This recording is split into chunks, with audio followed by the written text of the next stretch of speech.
Hello, welcome back to my channel. Today's book video review is The Sun Down Motel by Simone St. James.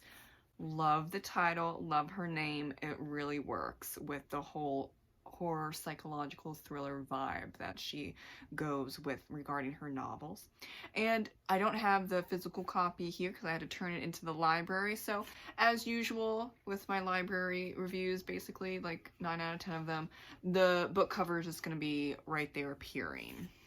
I gave this book 5 out of 5 stars. I think it was done very well, but the summary is that there are dual points of views, one with Viv and the other with Carly. Viv is in the 80s and Carly is in 2017. Now, Carly's trying to find her missing aunt, which is Viv, in Nowheresville, somewhere, in New York. It's actually a made-up town, but it's known for a very private liberal arts college, so that's why it's kind of sort of thriving and not dead and abandoned. But she's trying to find her missing aunt. The body was never found. She just up and disappeared because her mom passed away from cancer, and she's just going through some things. And she also stopped going to college, so she was once in college and then, her mom died, and I mean, that's not an unusual reaction. We understand.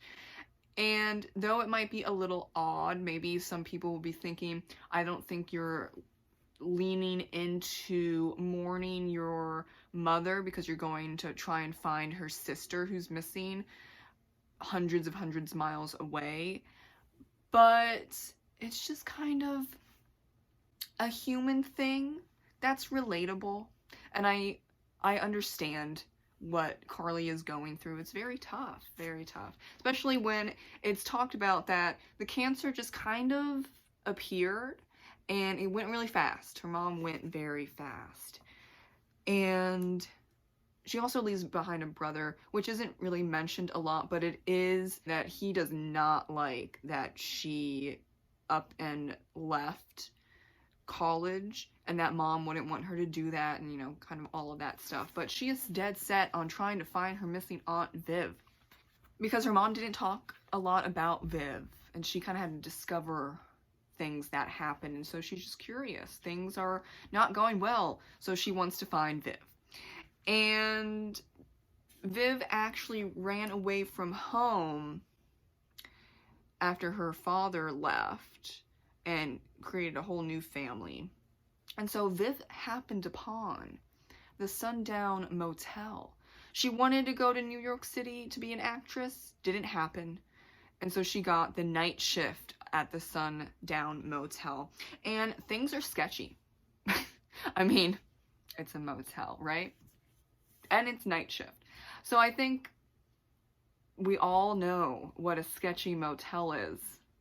I can name dozens that I've seen that you pass by, and you don't want to go in those. I actually would rather sleep in my car than go to one of those sketchy motels. Is that just me? I'm not doing it. But yeah, she works in one of those, and it's not good. Like the beginning of her shift, even on her first day, things don't go very well.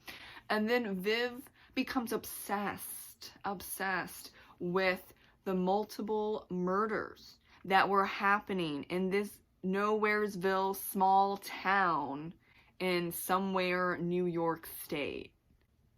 And that's where the disappearance happens. Now, what I thought was really interesting was that there are in fact ghosts. Usually, at least the books that I have read in the horror and psychological thriller genres, it's either people think that there are ghosts, but it's actually maybe like a serial killer type of thing, or like a crazy ex-husband living in the attic.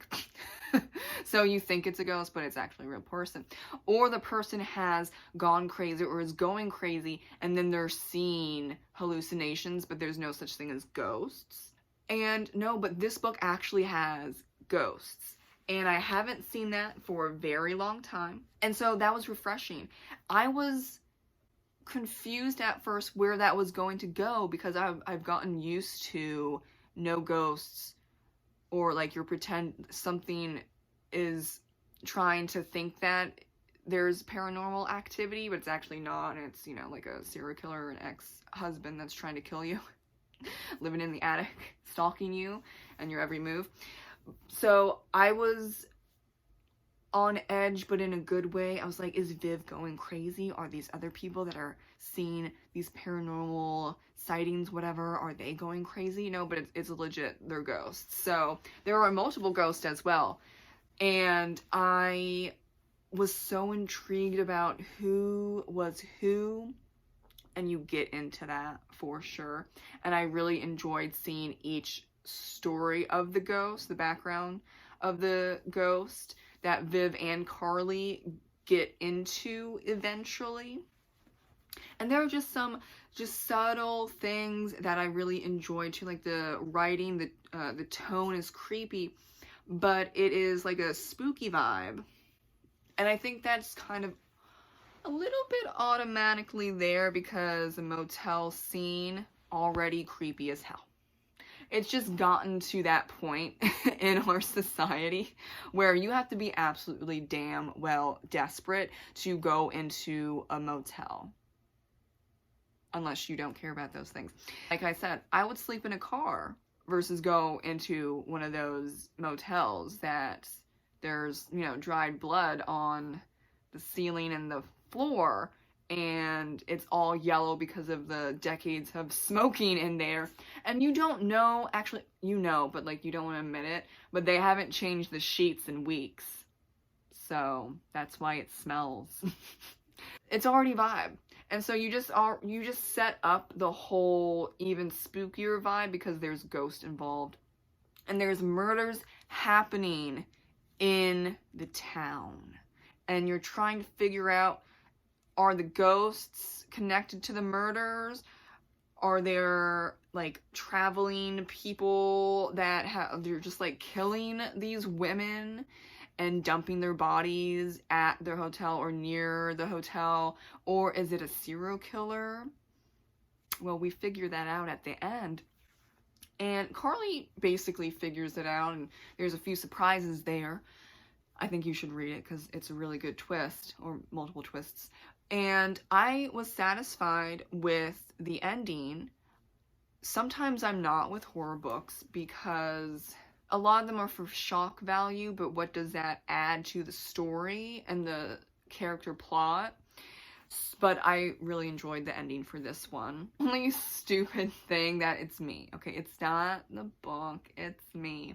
I can't picture Carly as being a nerd, and she's basically a nerd. I picture Carly like a cheerleader, and that kind of threw me off because of her name. Because the only Carlys I have ever known have been cheerleaders. And there's a lot of Carlys that I know that are cheerleaders. Like, I'm saying 7. So I obviously have a bias against Carlys because I think that they're cheerleaders automatically. So that was a little hard to get into. Even though that's stupid. But I don't know if even her character, personality, and her strength, not physical strength, she's not physically strong at all, but her mental and emotional strength equals the name Carly. Sorry to any Carly if I insulted you, but I don't get that name. It's a very preppy name. Actually rare for me to find a name that doesn't fit with the character itself, and that sometimes happens where you start out with a name and then you keep writing and writing, you go even deeper, and you give these characters more of a backstory and more of a personality, and something that it used to be this character and now it's not that character at all, and therefore the name doesn't fit. I've had that happen once with one of my characters. Actually, it was Finn in Danu's Curse. He originally had a different name, and that name was changed because it didn't match. So I think that might have happened. Or Simone likes the name Carly and just how it is. And it could have been like a more, trying to do a little more of a modern name, because Viv is short for Vivian. And how many 20-year-olds are named Vivian nowadays? I don't know any, but I know a lot of Vivians that were born, you know, from the 70s downwards. I think it kind of died out in the 80s, but since Vivian is about like 20-ish in the 80s when she goes to the Sun Down Motel and all that, it makes sense. It's just that how many younger people, like born in the 90s or the early 2000s, are named Vivian?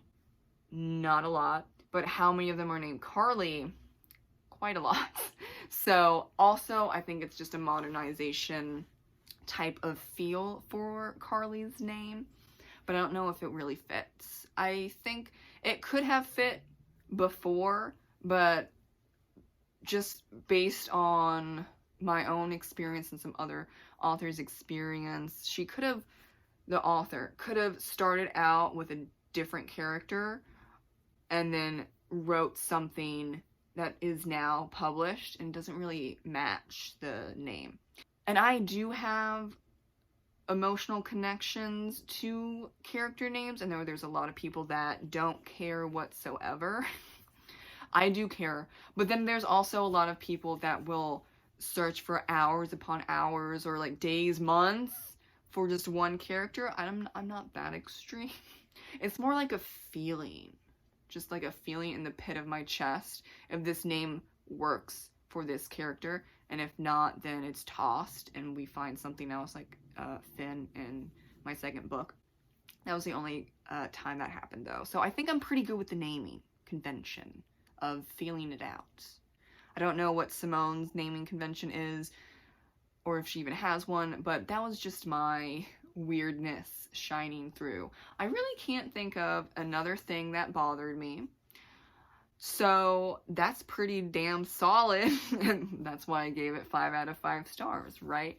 I really recommend this book if you're interested in horror, and even it's a little bit of a thriller, just a little bit, because there are some scenes with those ghosts and the serial killer, you know, that I'm like, oh snap, that happened. I love it, but I'm a little creeped out because I'm reading at 11 p.m. and this wind is going and it's tapping against my window and making it shake. That was a good vibe. You know what? That could have helped with the spookiness. So read it during a storm. Get the like extra spooky vibes. And that's kind of how I like to read my thrillers and horror novels, like when it's raining, because you get the sound effects. I mean, only if you can, but, you know, don't hold back on not reading this book because you haven't had rain in 3 months. So you know what I'm saying. It's a good addition, but it's still spooky and creepy without the storming in the distance. Thank you so much for watching my book review on the Sun Down Motel. Have a great rest of your day, reading, writing, doing whatever you want to do. See you next time. Bye.